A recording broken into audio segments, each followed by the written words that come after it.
Bahasan tentang takut. Dalam sebuah hadis, Nabi Muhammad SAW bersabda, sesungguhnya Allah telah menciptakan malaikat dengan memiliki sebuah sayap di dunia timur dan sebuah sayap lagi di dunia barat. Kepalanya di bawah ars dan kedua kakinya di bawah bumi yang ketujuh. Juga mempunyai bulu sebanyak bilangan makhluk Allah.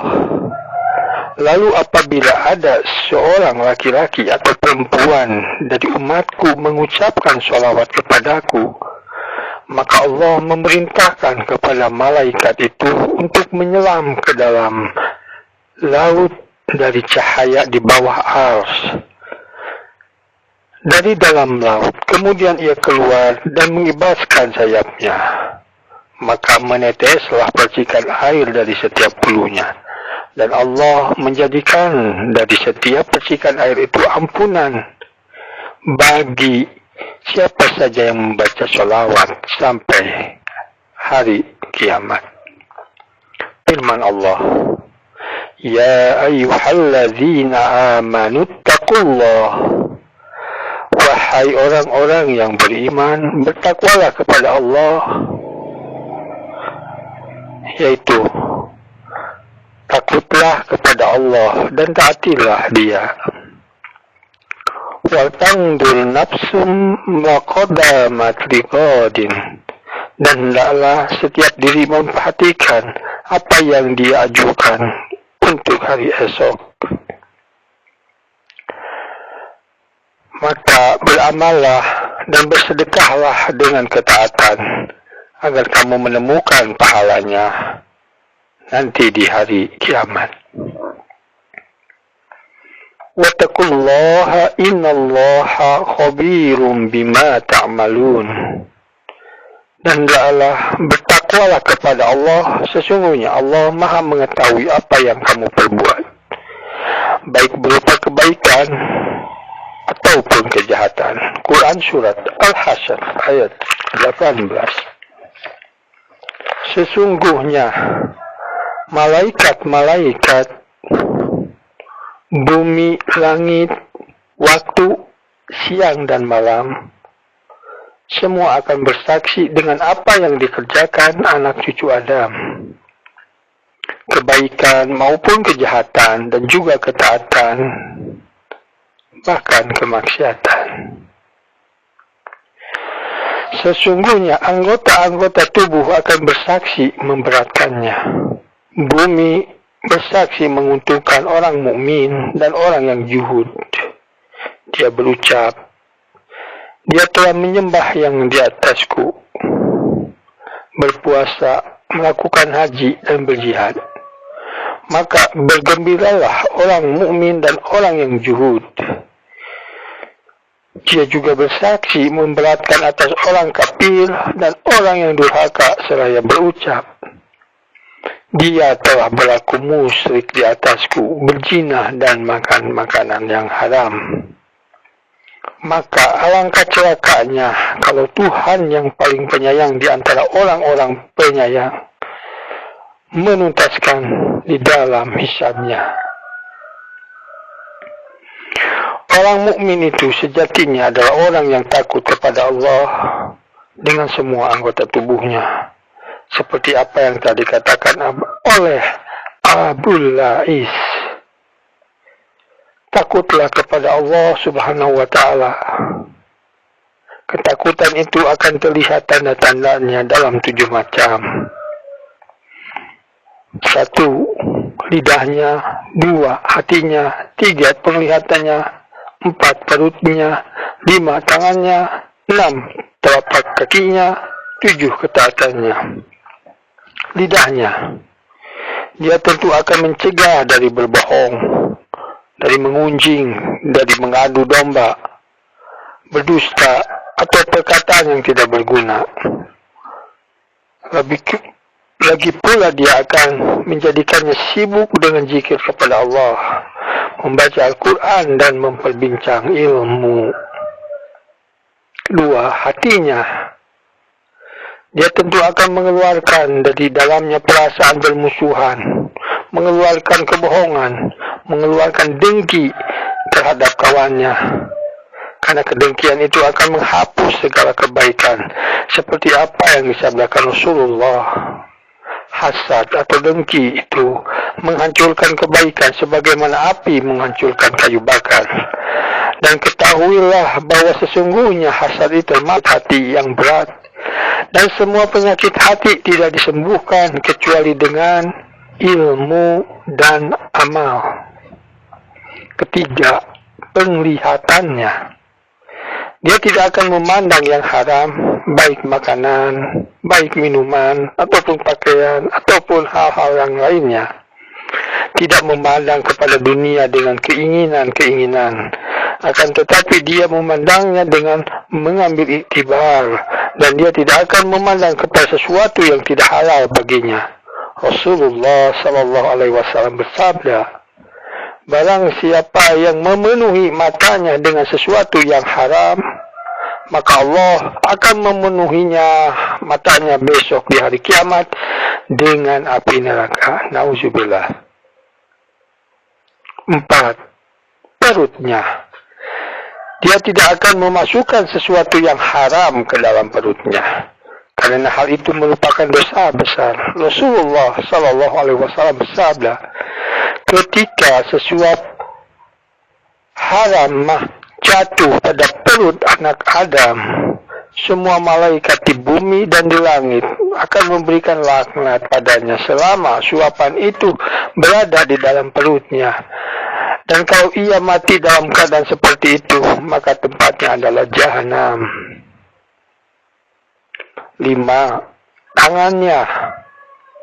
Dia tidak akan meraih sesuatu yang haram, tetapi meraih sesuatu yang mendapat unsur taat di dalamnya. Diriwayatkan dari Kabil Ahbar. Lalu dia berkata, sesungguhnya Allah menciptakan perkampungan dari jabal jadu hijau. Di dalamnya terdapat 1000 rumah, dan di dalam setiap rumah terdapat 1000 buah kamar. Tidak akan menempatinya kecuali seorang laki-laki yang disodorkan sesuatu yang haram padanya. Lalu dia menolak dan meninggalkannya karena takut kepada Allah. 6. Telapak kakinya. Dia tidak akan berjalan di dalam kemaksiatan kepada Allah, tetapi berjalan di dalam ketaatan padanya dan ridhonya, serta arah pergaulan dengan ulama dan orang-orang yang saleh. 7. Ketaatannya. Dia tentu akan menjadikan ketaatannya itu murni karena mengharap ridho Allah, dan dia khawatir dari sifat riya dan kemunafikan. Kalau dia telah melakukan semuanya itu, maka dia termasuk orang-orang yang difirmankan Allah dalam Quran surat Al-Zukhruf ayat 35. Wal akhiratu inda rabbika lil muttaqin.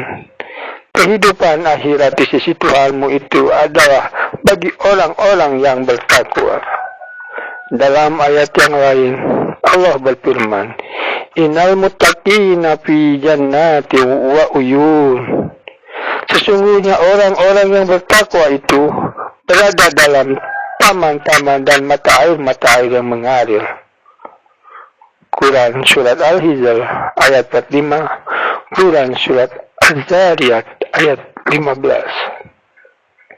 Dalam ayat yang lain, Allah berfirman, Innal muttaqina fi jannatin wa na'im. Sesungguhnya orang-orang yang bertakwa itu berada dalam surga dan nikmat. Quran surat At-Tur ayat 17. Allah berfirman pula, Innal muttaqina fi maqamin amin. Sesungguhnya orang-orang yang bertakwa berada dalam tempat yang aman.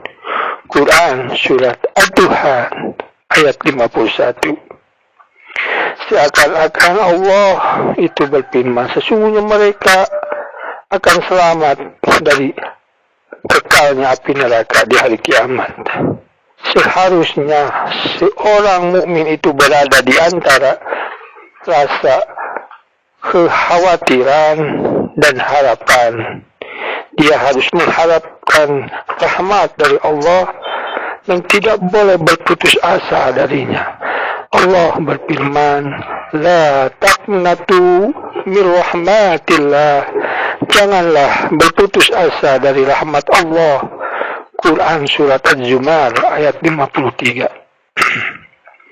Dan dia akan mengabdi kepada Allah, kembali dari perbuatan-perbuatannya yang sesat, serta bertobat kepada Allah. Diceritakan sebuah riwayat ketika Nabi Daud alaihi salam sedang duduk di dalam suraunya dengan membaca kitab Zabur. Tiba-tiba dia melihat seekor ulat tanah. Dia berkata kepada dirinya sendiri, apa yang dikehendaki Allah dengan penciptaan ulat ini?